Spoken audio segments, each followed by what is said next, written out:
He goes, bye. I didn't even need you to go downstairs with him? All right. We'll see you later.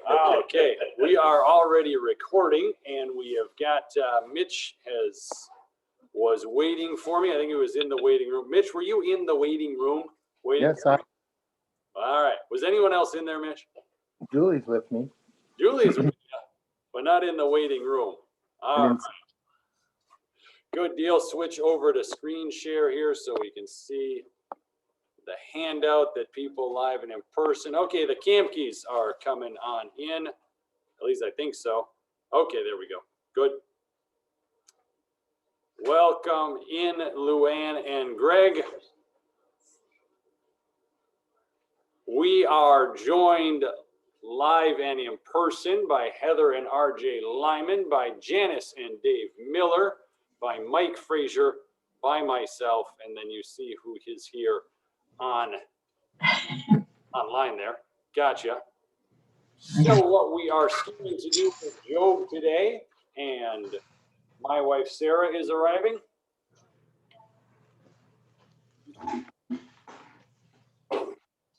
And my nephew Caleb is arriving.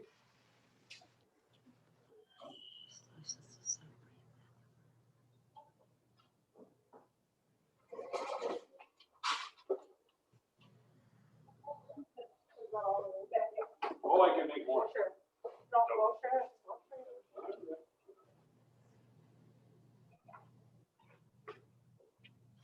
Yes, I was maybe not as optimistic as I ought to be. Oh, bumping. Is Edna going to be coming in, Sarah? Yes. She's parking the car. Okay, okay. Thank you for your patience as we get started here. And my niece Micaiah as well. Good, then. Yeah, you guys are going to have to share. Oh, yes, you guys are kind of hearing this. My sister and two of her kids are joining us as well. And I did not, I'm going to go close that door. Sorry.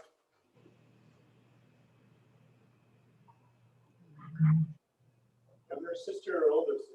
This is, in fact, the way. See, Mike is good at that. So that is Mike Frazier. He is actually chair of the congregation at present. This is Janice and Dave Miller, and they have been glorious to welcome us into the congregation, and he hooked me up with a nice jack as I was trying to work on a fence project this past summer. So that was good. He was all set to help me with a tractor jack here on another thing that I got going on. So very helpful on that. And RJ and Heather, and discovering that Heather and I are both Vikings fans. So we got that going on. See, two of my sisters were born in Michigan before the family moved to Minnesota. See, I don't know my own family history. All of his sisters are older than him. Yes. I refer to them as my oldest and my youngest and my middle. And people are like, oh, you have little sisters. No, they're all older than me, just in relation to each other. No, this is the one that would spin me around in circles for hours on end. So she was the favorite because she would do that. All right. So Job, if you guys would open on up, we're going to charge into Job chapter 4 and 5 to hear from Eliphaz. And then we're going to hear from Job 6 and 7 to hear from Job himself. And to those who are just now joining us, looking around the room, it is really just my sister and her kids, and you can't blame them for that. I guess buckle up. I do just a tiny little bit of reviewing at the beginning of this.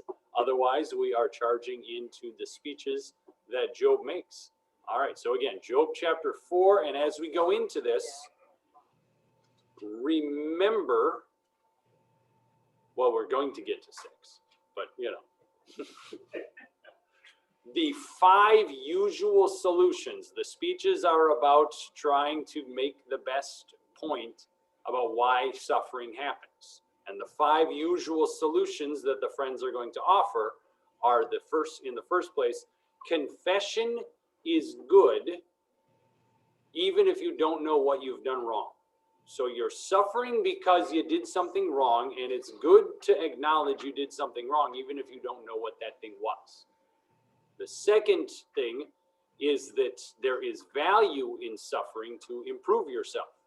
There will be the point made that because you go through this and you persevere, you can expect to reap good rewards after it's all over. You're going to hear that argument. The third argument they're going to put forth is that suffering is frequently just on the surface. It's superficial. It's really not that bad. It's just while you're in it, it feels like it's terrible. But then once you're done, you look back on it and say, oh, well, it wasn't so bad. A fourth argument you're going to hear is that suffering is inevitable. Just going to happen. So why are we even surprised? And a fifth argument you're going to hear is that the reasons for suffering are mysterious. You can't really know why. So why bother your pretty little head about why? Instead, maybe you ought to be spending more of your time thinking about what am I going to do now? So they are going to go over those, and I put those out for you because as I read through Eliphaz's speech in chapters 4 and 5, I'm pretty certain I saw one of those at play pretty hard. All right. With that in mind, though, the exercise that we're going to do is go through the sections that I somewhat arbitrarily noticed in my reading of the New International Version of the book of Job here. And I'm going to ask you to summarize into one sentence that section. And after we have that kind of worked out together as a group, maybe even before then, I've got that little space. If there is a phrase or a word that needs defining, then that's our opportunity to acknowledge that before the group. And I don't want there to be any kind of worry like, I think I should have known that, because this is Hebrew poetry. It's very different from the way we normally put our words together and our thoughts together. So if something out there is just like, I understand the English, but I don't know what it means, I want us to acknowledge that and help one another. And you'll notice I've got my question, any words or phrases that need defining. I will, of course, attempt to define it, but I left myself kind of that leeway of saying, that's a really good question. I don't quite know how that's supposed to be understood. Although, again, having gone through this, I think I got an idea. All right. All right, Eliphaz, the Temanite, replied, if someone ventures a word with you, will you be impatient? But who can keep from speaking? Think how you have instructed many, how you have strengthened feeble hands. Your words have supported those who stumble. You have strengthened faltering knees. But now trouble comes to you, and you are discouraged. It strikes you, and you are dismayed. Should not your piety be your confidence, and your blameless, should not your piety be your confidence, and your blameless ways your hope? No, please summarize.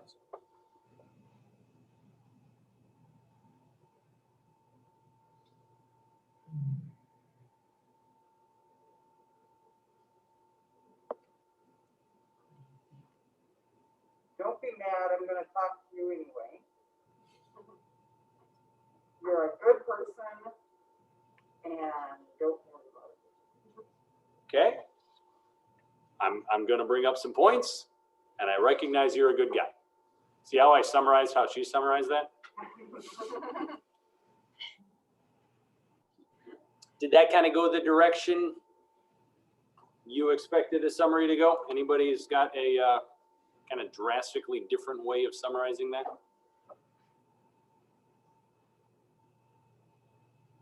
Just listen to me here. Okay, so Eliphaz is saying, would you just listen to me here? Let me do some talking? You kind of, yeah, with the first couple of verses. Gotcha. Kind of like you're not living up to, what are you doing? You're not living up to your own example. All right. Everybody. Thank you for seeing that in that, as he's pointing out that we've previously looked to you as an example. Now, what are you doing? Thank you. Anything in there that struck you as in need of a further defining, a turn of phrase that you're like, I don't even see how that fits in? Piety means your good works, how well you do what you're supposed to be doing. Most often, piety is used in the sense of, do you follow the commands? Do you love your neighbor? Do you worship? Do you pray? You know, it's many times has to do with the external evidence that I can see of what you believe. Piety. Thank you for that, Cousin Caleb.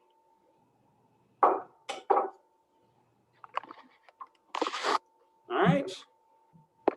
Moving on to 4, 7 through 11. Once again, looking to summarize these 5 verses. Consider now, who, being innocent, has ever perished? Where were the upright ever destroyed? As I have observed, those who plow evil and those who sow trouble reap it. At the breath of God they are destroyed. At the blast of his anger they perish. The lions may roar and growl, yet their teeth of the great lions are broken. The lion perishes for lack of prey. The cubs of the lioness are scattered.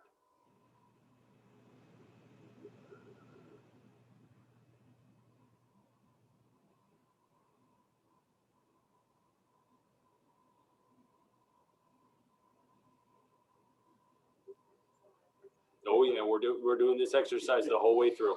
It was after seeing how this was shaping up. I'm kind of curious how that's. Yeah. And again, if before we get to a summarizing thought, if any phrases or words pop out that need defining, how's that supposed to work in there? Yes, Janice. I can see where he's saying evil has been destroyed, but I don't understand the first who being innocent has ever perished. What does it mean by perish? We all perish. Yep. But his point there, and I think it bears out because you follow it through, is that, and I think this is kind of tilting the hand as to what my summary is. He's pointing out when someone dies, it's because they've done bad. People who have done bad, they end up getting punished for it. So as he points out, who being innocent has ever died? When was the upright ever destroyed? As you see, normally it goes when people are innocent, when people are upright, they go on living. They're not destroyed. Things go the right way for them. So they die of old age? Well, I don't think that's the point Eliphaz is making here. I think Eliphaz is going in the direction of just saying, look, when people do right, it goes right. In other words, but he seems like he's attacking it more from the other side, isn't he? Because he turns to the people who do evil, bad stuff happens to them. They plant their evil, they sow their trouble, and then they reap it. It comes right back to them. You're kind of saying, this doesn't make any sense. Why you're having trouble? Like, is he on the side of the Lord? Yeah, we can't tell. Yeah, Well, let's hear I think if we keep doing this, we're going to be able to answer that question. So let's hang on to that question there as to, do we like what Eliphaz has to say here or not? Let's get to the end of what Eliphaz has to say. But I think we've got pretty good summaries here. In the first place, hey, listen to me. You who are usually our example, and yet you're going through this trouble, and these are the things you're saying. And then he gives in this section, people who do evil, that's when bad things normally happen to them. This whole lions thing, lions, they're normally fierce and growling, but they're the ones who get their teeth broken. would say, when's a lion get its teeth broken? When it comes after your camels, that's when you break its teeth. And isn't that normally how it goes? And Job would be like, oh yeah, I used to have a lot of camels. Yeah, we did break a few lions' teeth. All right, longer section, 12 through 21. Once again, a summary here, same exercise. Words that need defining, which there might be more because now we're doing like a 10-verse section. A word was secretly brought to me. My ears caught a whisper of it. Amid disquieting dreams in the night, when deep sleep falls on men, fear and trembling seized me and made all my bones shake. A spirit glided past my face and the hair on my body stood on end. It stopped, but I could not tell what it was. A form stood before my eyes and I heard a hushed voice. Can a mortal be more righteous than God? Can a man be more pure than his maker? If God places no trust in his servants, if he charges his angels with error, how much more those who live in houses of clay, whose foundations are in the dust, who are crushed more readily than a moth. Between dawn and dusk, they are broken to pieces. Unnoticed, they perish forever. Are not the cords of their tent pulled up so they die without wisdom?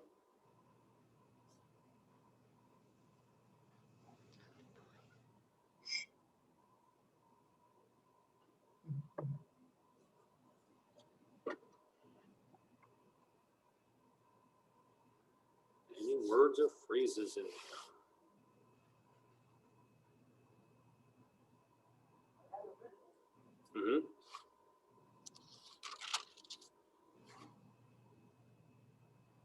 That he had a vision. So he is trying to paint a picture before Job here of him having this vision. Although, where's the vision? Oh, a form stood before my eyes? Okay, gotcha. Well, and all of that before it, where was the stuff?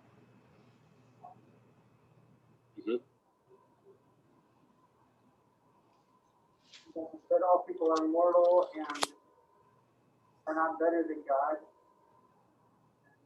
They're going to, nothing.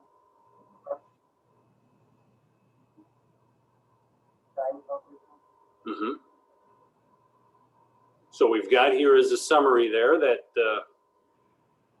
Eliphaz is thinking about these things, and what he's coming up with is that all people will come to an end. I feel like I left out a few things of what you were saying there, Edna. Oh, okay, and maybe they're mortal and can't possibly know all that God does. So he's definitely getting to that Yeah. point. Yep. Mortal men cannot possibly know all what God does. Right. Right. Mortal men can't possibly know all what God does.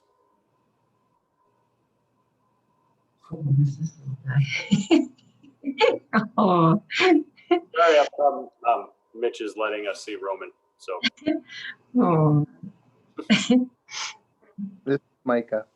Micah, you've gotten huge. Man, good gracious. All right, sorry. Kids as grandparents. All right. So as we summarize those 10 verses, I think I've kind of set it aside how you put it there, sis, that it is amazing how much more God knows than what all God does. A man can't possibly know it all. Okay. We got two more sections here from chapter 5 that we're going to do. The second one is going to be really long. So the first one's shorter here. 5, 1 through 7. What is Eliphaz saying here? Call if you will, but who will answer you? To which of the holy ones will you turn? Resentment kills a fool, and envy slays the simple. I myself have seen a fool taking root, but suddenly his house was cursed.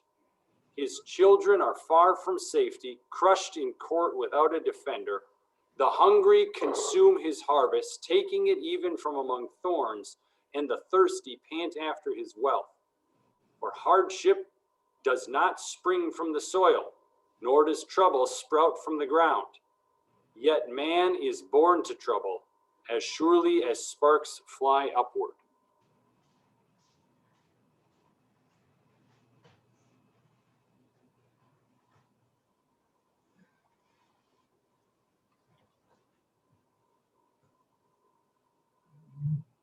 Looking through Job there, what strikes you as a way to summarize that, or something that needs to be acknowledged as hard to understand?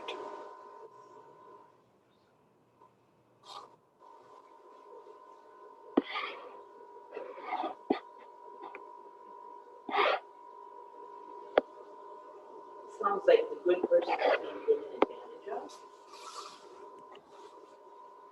advantage of. That a person does get taken advantage of. Yeah. I don't know that we can necessarily go with the good person there, right? Just based on the last verse.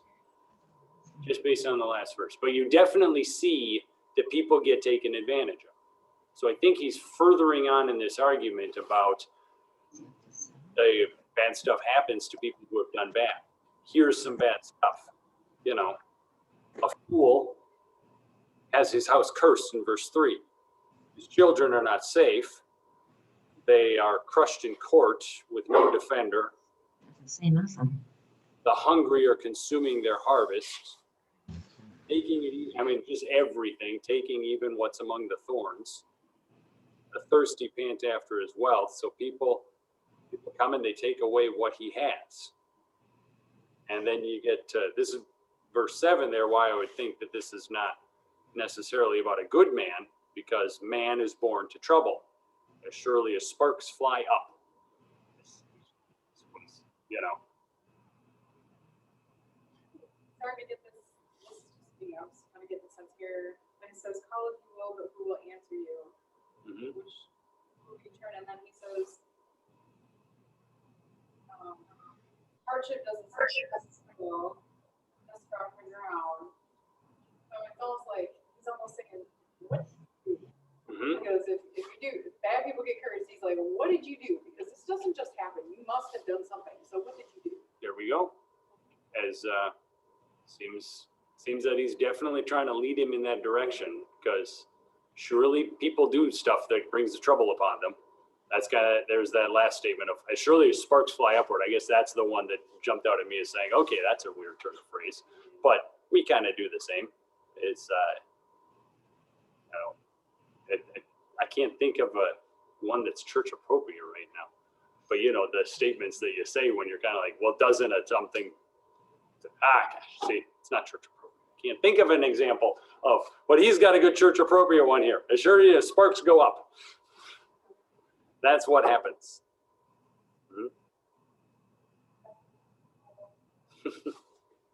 Someone did something wrong, and you see it happening all the time. And he points that out. You know, I've seen a fool take root, but then his house is cursed. I've seen a fool try to set up everything, but then his house is cursed. Bad stuff happens.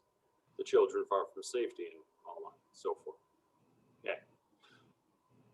So, as a summary here, as Janice had put it, you know, bad stuff happens to people. But I think we can kind of move that toward because they deserve it. Heather was Verse 2 connected is there. kind of a key. Mm-hmm. So a fool is somebody who has resentment in their life.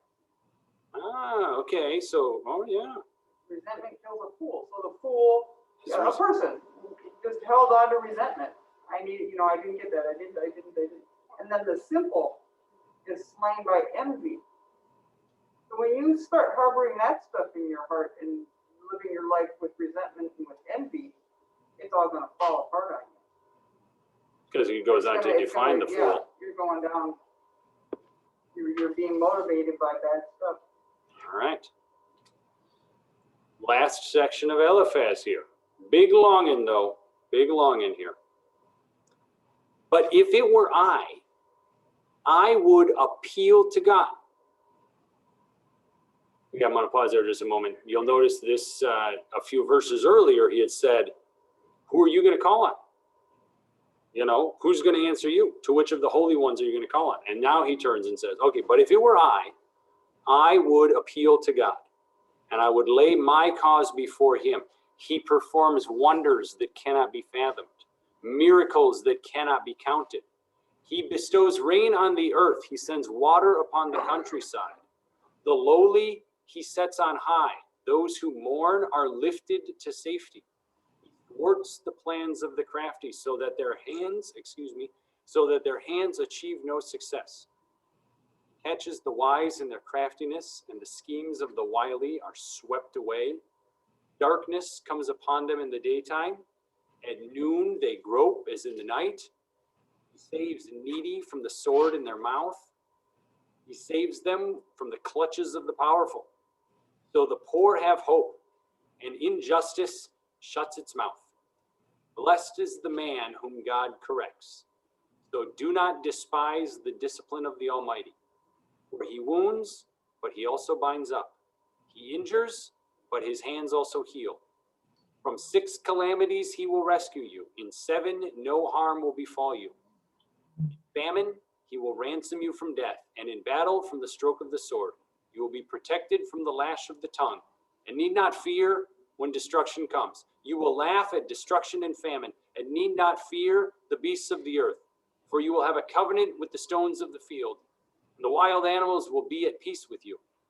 You will know that your tent is secure. You will take stock of your property and find nothing missing. You will know that your children will be many, and your descendants like the grass of the earth. You will come to the grave in full vigor, like sheaves gathered in season. You have examined this, and it is true. So hear it and apply it to yourself.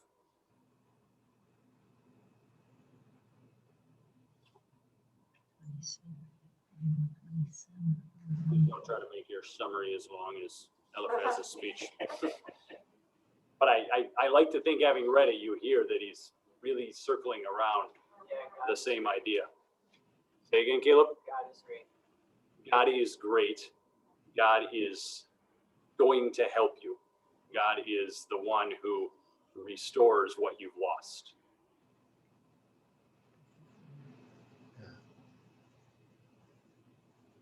Nice capstone to how he started. So listen to it. I want to talk to you. I want to tell you something. So hear it and apply it to yourself.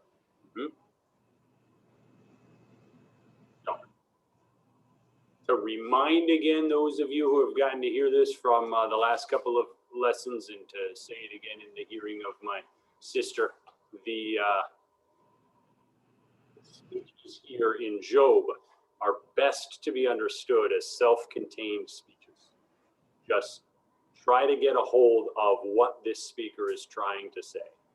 Maybe not so much in relation to what was said before by the previous speech and what is said next in the speech after that. Just see if you can get a hold of this one speech.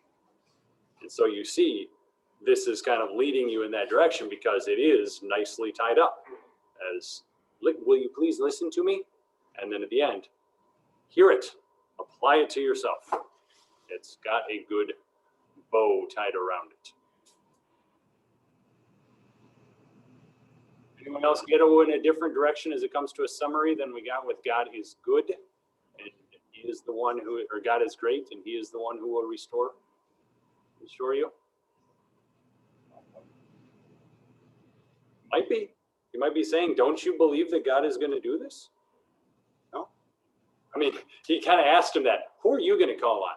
Because if it's me, I'm calling on God, because we know God does this. You.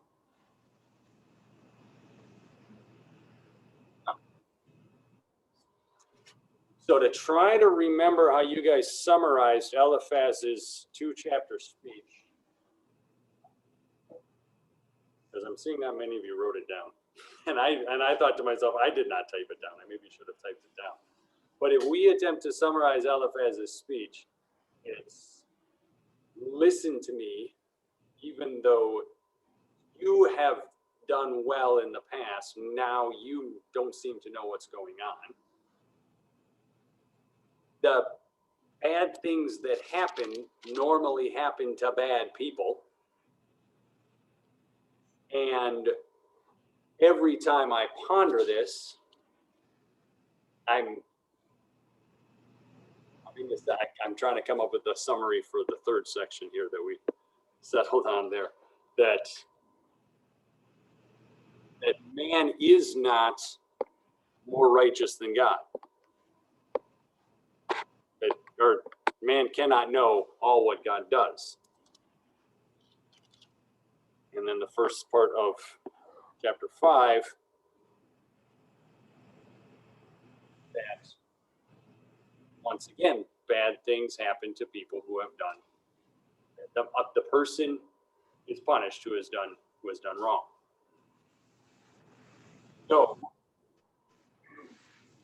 may you appeal to God because He restores what has been lost. God is great.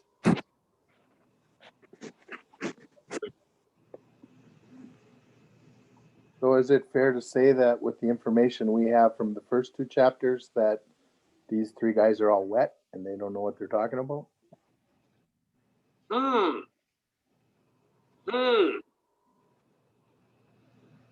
The question is, so is it fair to say that they don't know what they're talking about? Because, and so that would be because, Mitch, the question is, don't they realize Job has been affirmed as being a righteous man who shuns evil and loves the command of the Lord, the nice 4-part description that he gets over and over. Is that right? They're looking for a reason for something that there is no earthly reason for. Mm-hmm. And I think that's what we're going to get at the end of the book. But as they wrestle with it and they wonder, I think Eliphaz here is really making Job ask the question of whether or not there is something he needs to be confessing as having done wrong. Right. That's very frequently something that a person who is suffering has to wrestle with, has to come to terms with. But you do raise the point that can't be Job based on what we know from the situation. That might be right in another setting, but that ain't Job. I think that's where a good value of this speech comes from.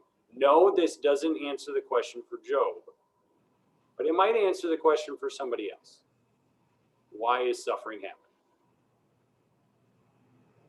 The brief little note I made on the worksheet here is, if you note in verse 19, this popped out at me.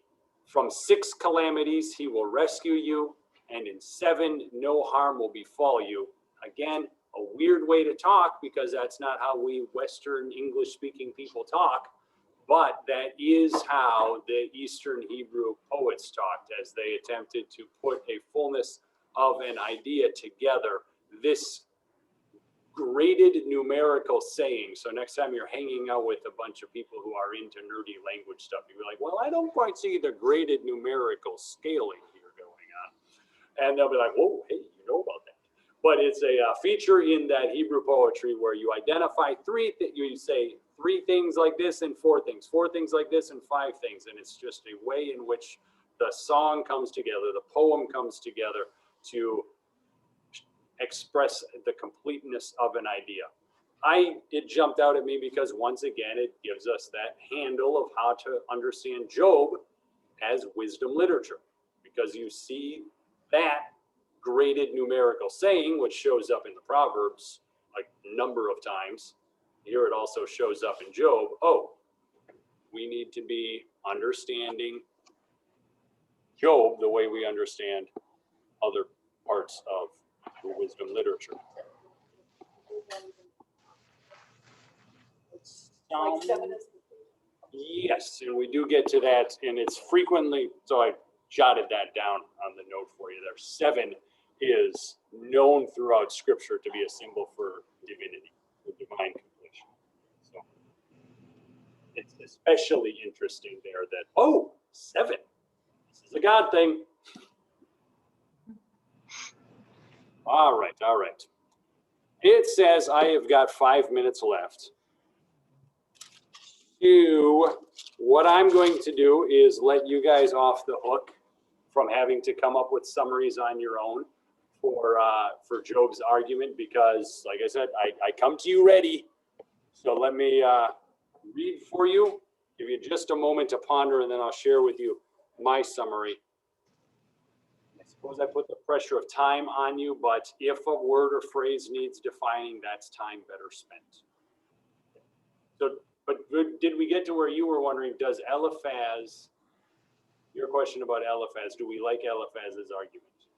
I think in the end, we just see it, how it comes together. I don't know but as Mitch pointed out, I don't think we can apply it to Job, but we can see how it fits together as an argument.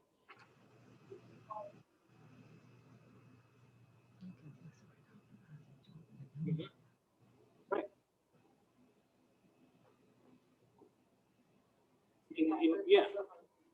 In Job's case, it doesn't quite fit, but you can see there's a faithfulness to God, and that God's purpose of restoring us and reconciling us to himself is served. So he's got that end well connected.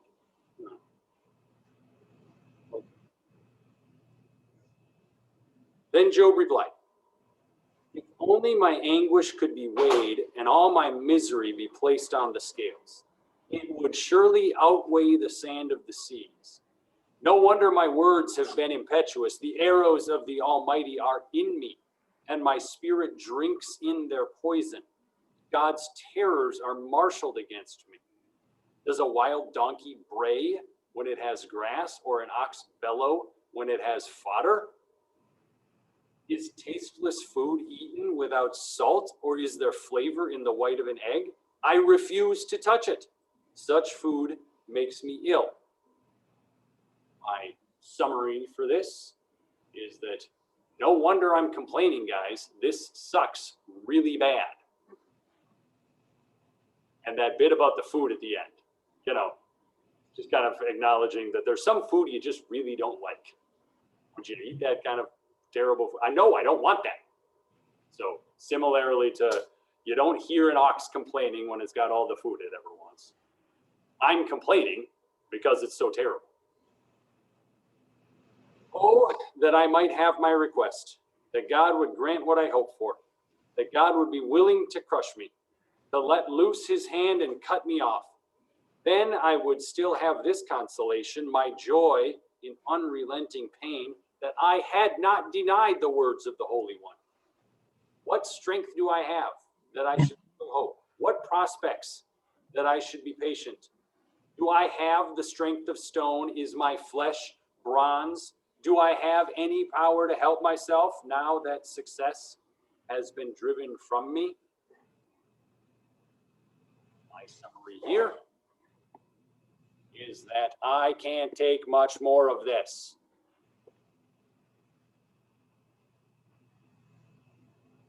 Anything in there that I wanted to define? He hasn't denied the words of the Holy One, but he's saying, I'm not far from it. I don't have much strength left. It's not like I'm bronze here. A despairing man should have the devotion of his friends, even though he forsakes the fear of the Almighty.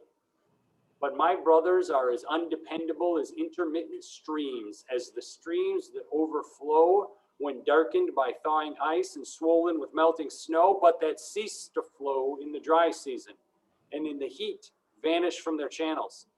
Caravans turn aside from their routes. They go up into the wasteland and perish. The caravans of Timah look for water. The traveling merchants of Sheba look in hope. They are distressed because they had been confident. They arrive there only to be disappointed. Now you too have proved to be of no help. You see something dreadful and are afraid.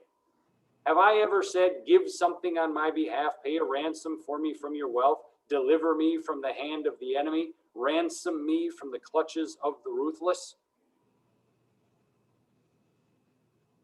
My summary here is, my friends, you can be no help to me. We come into the last minute here, so let me just point out. He talks about this stream, and he points out that a stream that is flowing too full in the spring, but then goes away in the summer, what good is that to us as we try to grow crops? That's not going to be helpful. He points out a caravan, and he says a caravan that's supposed to go from point A to point B, but instead turns aside in search of water and doesn't find any. What good is that? It spent all of its resources, and it did not arrive in the Willamette Valley for those. It's useless. Okay. And so that way, likewise, friends, you're out of your league.